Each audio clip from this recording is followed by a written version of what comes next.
right.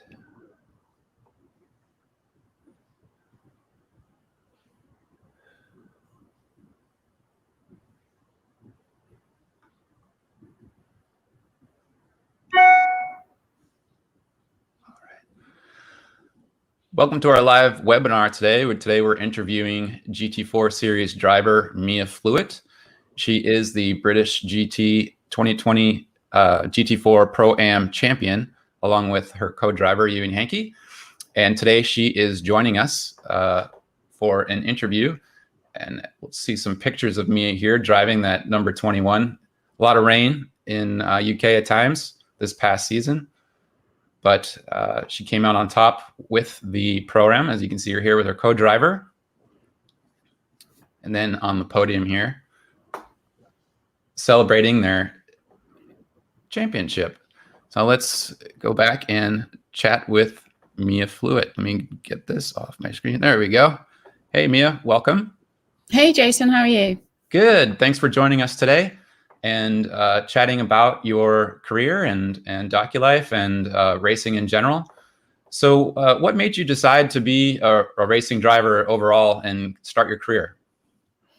Yeah, sort of, it was a bit of an unusual way, I guess. I worked with cars all my life since I was 19 years old back home in Sweden, where I started working for Volvo and had lots of different positions there. Eventually actually becoming an engineer and working for a company called TWR, Tom Walkinshaw Racing. I always loved cars, always loved racing, never really able to afford to go racing when I was younger, unfortunately. But my husband and I decided to we had to find a hobby we could do together. And the only thing we could think of that we both really enjoyed was cars. So we were gonna buy this historic car and go club racing, because we thought that's a bit more suitable as we were a little bit older, And we did. In 2015 we had our first ever race together in a 1963 Lotus Elan, and that was about the same sort of time I did a track day with McLaren, which was in a road car in a 650S, and it was at a track here in the UK called Donington Park, which is an amazing track. Yeah. And having never driven anything like that or as powerful as that or anything like that on track before, but I loved it. And the driver coach in the car with me at the time, by the time we got back into the pits, he said, have you ever thought about racing? And I'm like, yeah, I'm just about to start racing in this, historic car.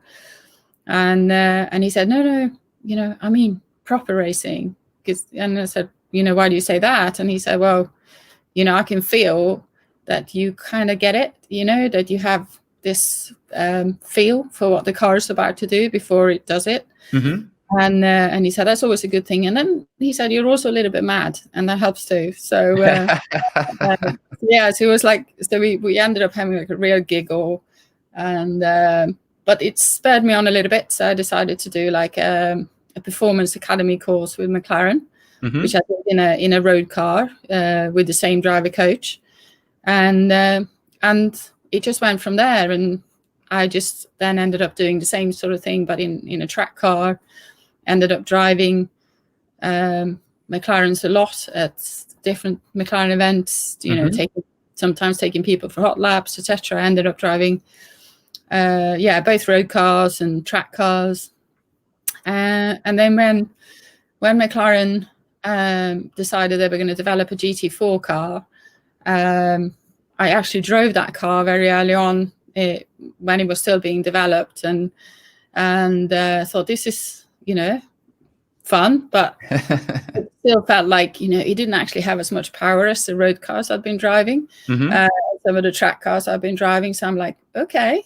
And but anyway, there was McLaren wanted to do a race series, like a single make race series. So they did like a trial event to see if they could how to do it, etc. And that was a Paul Ricard in the south of France, September 2017. So I entered that first race, and I came fourth, and I was very annoyed. I was thinking, oh no, I made all these mistakes, I did all this, but it really ignited, I guess, my passion for getting better, learning more, getting into racing. And the following year, I did actually have my own McLaren 570S GT4, and entered the first ever pure McLaren GT series with McLaren. And so that was like, and actually I did have one sponsor at the time, and it was, you know, and I loved it so much. I really, my first ever race in that car in the championship was a Spa in Belgium, which is, oh, I love that track. It's just the best track in the world. Yeah, it's beautiful. And I won, and and I was so excited, and you know, I couldn't think of anything else other than motor racing. And I think my husband sort of regretted getting me this car. And like, yeah, the monster. More to life than motor racing, but yeah, it was definitely, I was totally sold, and ended up winning the championship that year, the GT Series championship that year, and then as I then started thinking, you know, how can I progress? How can I go testing a bit more? How can I do this? You know, it's a very expensive sport, right? So that's how I sort of started talking to people, you know, trying to build relationships so that I could find some good partners to partner up with, so that I could actually afford to do this sport that I'd fallen in love with. And so I entered this series again in 2019. Decided to defend my championship, and everybody told me it's much harder to defend your championship than it is to win it the first time. And it was. So, but it was, again, you know, I loved it. I came away with the championship once again. And I also entered 3 rounds of British GT in 2019 with another one of the drivers from the Pure Series, actually, and we raced as Am in British GT just to see what it was like racing in a championship and in a race, basically, where there were one mixed cars, both GT3s and GT4 cars, huge grids, you know, 45 cars on the track at the same time. Yeah. And, you know, and then obviously multi-brand. So we're moving away a little bit from this sort of single make series. And again, I was dead excited, and that, you know, I loved it. And that became sort of the dream. How am I going to be able to afford to actually go take the next step and go racing in British GT? And fortunately as well, at the end of last year, end of 2019, I was able to take part in the Gulf 12 Hours, which was my first sort of proper endurance race. And that was, again, you know, just another thing, another dimension to GT racing for me, you know, having to look after the car and, you know, and still be able to, you know, have the stamina, I guess, to race for long periods of time. Now, is that with a co-driver as well, or is that only you? Yeah, so that we were actually four drivers. I think I did over 5 hours out of the 12. But it was, again, it was amazing fun, and it was, we came second. So, yeah, you know, finished. And it's actually one of those achievements which I'm actually really proud of, because we're one. It's a long race, so you have to get to the end, and all of you have to do really well. And we did. And it was the first time I raced with my current driver coach, who's Ewan Hankey. So it was the first time him and I raced together, and that kind of set us up for this year, where we properly became co-drivers in British GT. So it wasn't until kind of a bit later on, after that, and actually early this year, where it became clear that I was going to be able to have enough funding through my partnerships that I was going to be able to race in British GT this year. So, and then obviously we've had quite a strange year with COVID and all of this. Yeah. But it's been amazing. So really, it's been the last, I would say, what, 4 or 5 years you've really been involved with the sport and Yeah, really taking it seriously in the last probably 3 to 4. absolutely. It's you know, I did my first ever race in that Lotus Elan when I was 45. So, you know, it's definitely coming to it late. But How do you? again, Mhm. I don't think of it like that in a way. I just feel like a racing driver, and this is what I do. This is what I love doing. And I literally wake up every morning wanting to go motor racing, and it's just a huge passion that I've been able to kind of transform almost into what I do. I spend, you know, all the time almost now, you know, either training for it or Mhm. working with my partners, or, you know, if I'm not karting or if I'm not training or testing. And so it does take over your life, but Yeah. in a way that, you know, I wouldn't want it any other way, to be honest. How has the acceptance been at the track from your fellow drivers?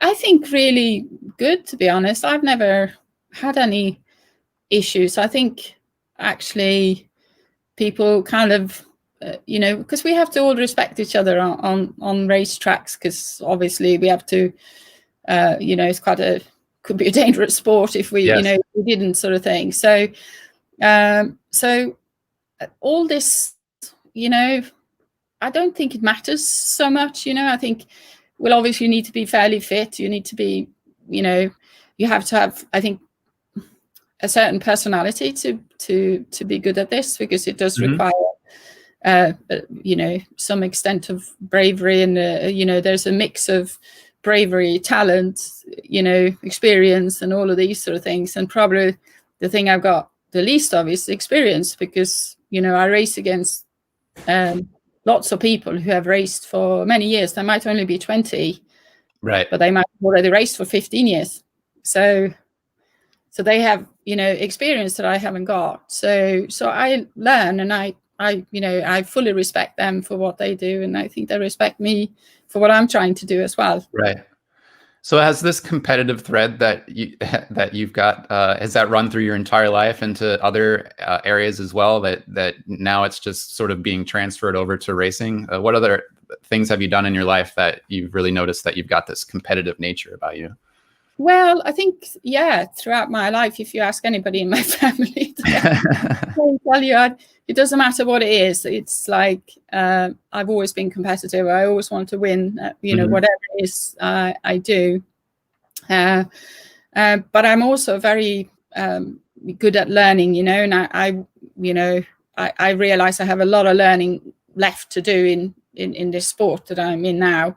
But like every time I've done something, I sort of, I'm willing to put whatever it takes in to do that, Right. because, you know, it's not like you can't gain 10 years of experience No. in, you know, in a year, because you just can't. So you just have to go out and do it. And I do realize that. And I, you know, and I so admire the people who, you know, give up everything almost for their passion or for their sport, or whatever it is, you know, that people love doing.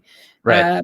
Because it's, I guess when you're a bit older as well, it's like, you know, the priorities change as you go through life. You know, when you're really young, you can focus on it, maybe, you know, especially, you know, with family and stuff like that. A lot of people, you know, find it harder, maybe sort of in the middle. But as you get a little bit older again, I've got the time to do it now. And I feel like I can sort of put everything into it, which I might not have been able to, you know, when I was a bit younger, to be honest. Right. Do you have any advice to give to people that are, I mean, I'm 48 too, that are Like, sort of, you know, halfway through and but still feel like they haven't, you know, realized their dreams? Do you have any advice for those people? Because I mean, you're kind of a living example of, you know, if you put in the effort, then, you know, you can attain your dreams. yeah, I think it's sort of, I never, whatever I've done throughout life, is sort of, it's very hard to plan for these things, you know? So it's sort of, because you don't know, I didn't know 10 years ago or 20 years ago when I was younger that, you know, this is what I wanted to do in a way, because I'd never tried it.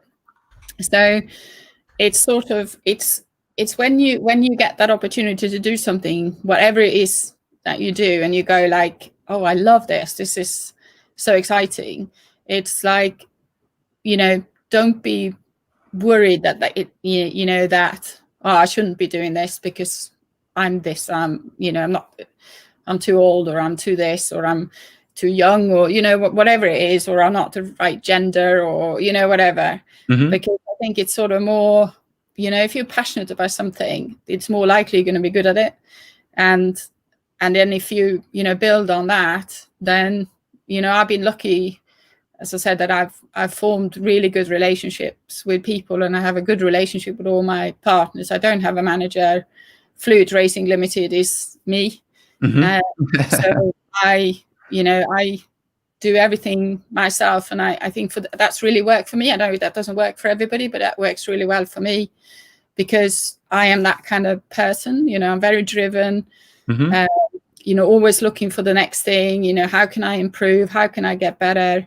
So my biggest competitor is still me, right? And always will be me, and that doesn't stop, and it doesn't matter what it is that I do. And my husband will tell you as well that if it comes, I don't know, if there's something like our stone wall outside in our garden falls down, I'll go like, how hard can it be? Let's build a wall, because I just believe anything's possible.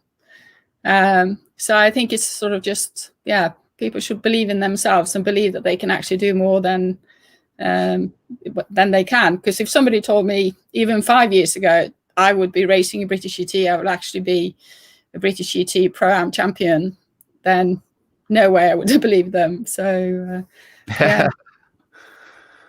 All right. Well, as part of managing your own team and sort of being a team of one, if you will, outside of the paddock, that is, because obviously you've got all that help in the paddock area, but managing the sort of day-to-day tasks, how has Doculife been as relationship, keeping up with sponsors, things like that? How have you used Doculife for that? And I'm going to bring that up on the screen here so we can take a look at that binder that you're using.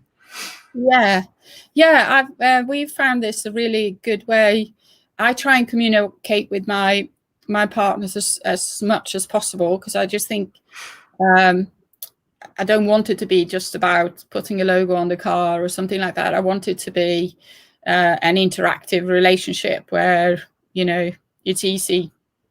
Everybody knows exactly the same things, and initially I started off, sending people all my partners, like an email every week. This is what we're doing. This is what's happening. This is what's coming up. Mm-hmm. And then I started working with Vicky at Doculife, and we've had a weekly meeting throughout the season. And we set up this binder on Doculife, which you can see on the screen now, mm-hmm. To keep everybody informed of everything that was going on. So we invited all my partners to share this binder, including my team and everybody who I work with throughout the season. And we literally put everything in there. So that has got, for instance, anything new at the top of the binder would have all the things that would be the latest, when is the next race coming up? Has there been any interviews going on? Has there been any, particular articles, etc.? Mm-hmm. And then a number of, for each race, we then included all the details about the race, where it is, all the statistics around the race reports, any contact details, and if people were coming to watch, etc. And then we also had the photographer who was working with us at the event. He then added the photos immediately onto there, actually during the weekend as we were racing, mm-hmm. so that all of that could immediately be accessed, and used by the partners for social media posts, etc., etc. But we've also kept all sorts of things there. So there's links to all my partners' websites. It's got all their logos. So if one of the partners would want to do anything particular, mm-hmm. and use the other partners' logos, for instance, that was available there.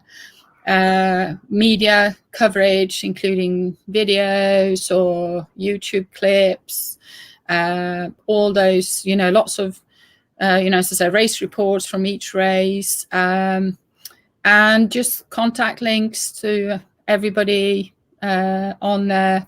So, and everybody, all my partners have really appreciated this way of, because everybody has then had the same information. There's never been, a missed email or anything like that. Oh, great.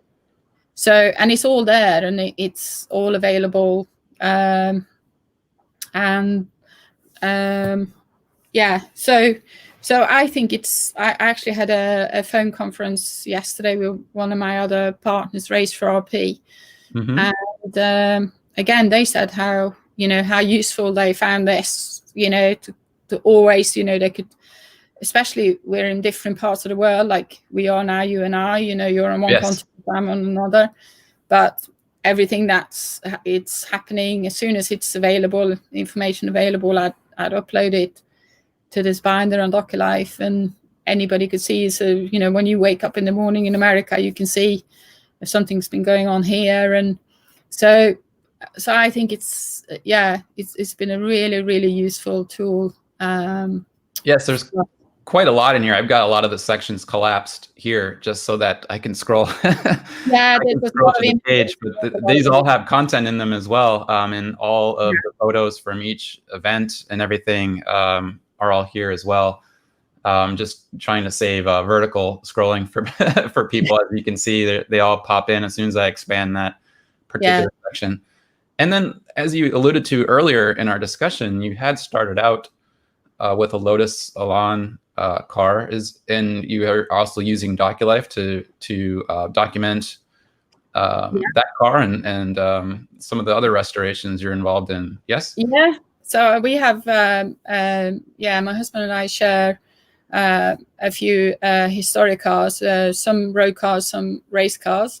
And once again, we keep binders in Doculife to keep track of all the documentation, and because that's one of the things, particularly with classic cars, is there's often very old documents, etc. You don't want to be taking them out, handling them all the time. So we scan them or take a photo of them, and and put them on Doculife, and we can keep our like this one in particular has got the restoration photos, and a couple of events that we've done with the car, etc., and we have similar ones for our race cars, or race historic cars, and really useful tool for that as well. And so my husband and I, we share this binder so that I can add things, he can add things, and and it's always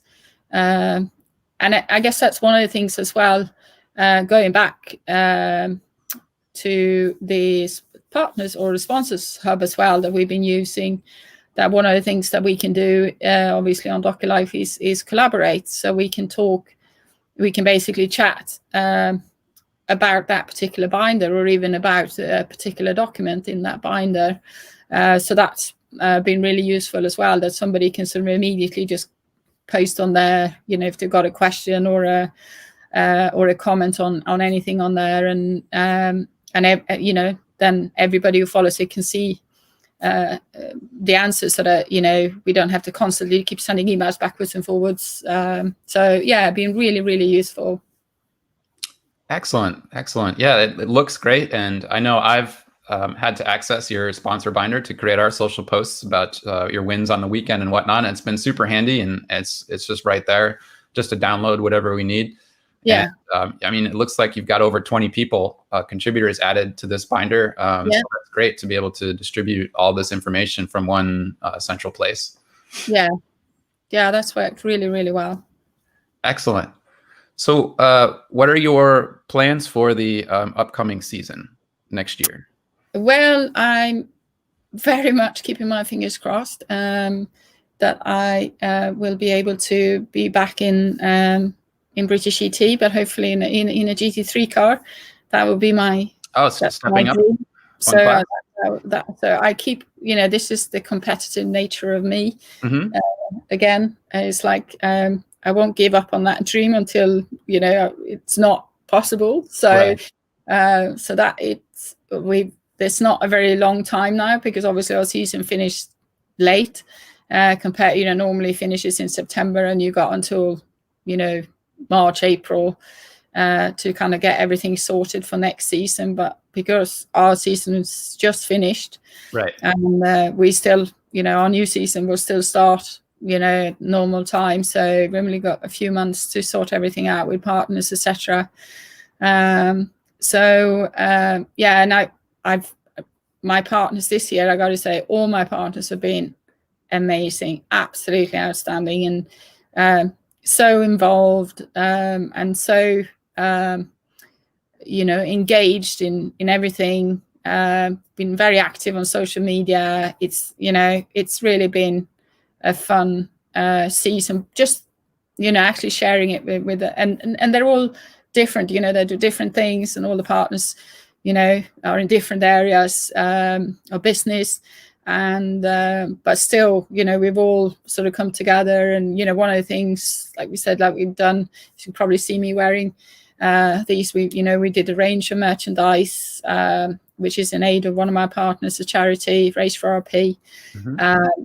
And again, all my partners have been there promoting, helping this charity. There's one of the partners, and every partner help each other, and it's been really, really good. I'm so lucky, and feel very lucky that I'm able to do what I do.